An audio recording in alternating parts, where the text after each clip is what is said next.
नमस्कार, मैं हूं श्वेता झा और आप देख रहे हैं आज तक। कांग्रेस नेता मणिशंकर अय्यर ने कांग्रेस को फिर से सियासी मुश्किल में डाल दिया है। जी हां, अय्यर ने जमकर मुगल शासन की तारीफ करते हुए कहा है कि उन्होंने भारत में ना तो अत्याचार किए और ना ही जबरन धर्म परिवर्तन करवाया। जबकि विदेश से वो आते थे,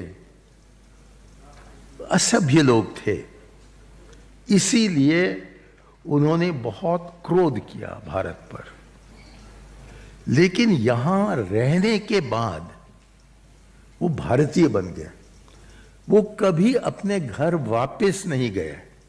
और ये है अंतर अंग्रेजों और मुगलों में, कि मुगलों ने इस देश को अपना बनाया। अंग्रेजों ने कहा कि नहीं, हम तो यहां राज करने के लिए आए हैं। बिना मतलब ना समझदारी की तरह दिया गया बयान है।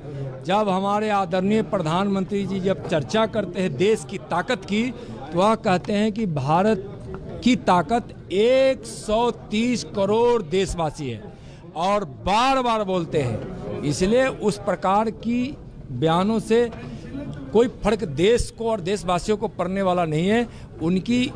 उनका यह बयान बिल्कुल ही तथ्य से बिल्कुल अलग है, तथ्य से परे है। बाबर जो थे, जिसकी औलाद हमारे भारतीय जनता पार्टी के लोग अक्सर मुझको नाम देते थे कि ये बाबर की औलाद है।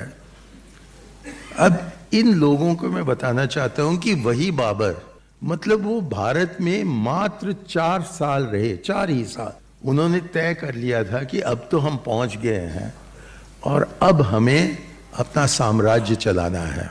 हुमायूं, उन्होंने हुमायूं को बताया कि यदि आप इस देश को चलाना चाहते हो, यदि आप अपने साम्राज्य को सुरक्षित रखना चाहते हो, तो यहाँ के निवासियों के धर्म में आप दखल न दीजिएगा।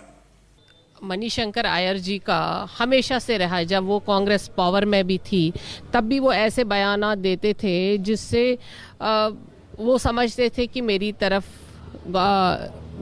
मीडिया और बाकी लोग आकर्षित हो जाए। देखिए, उनका तो कुछ ना कुछ रहता है।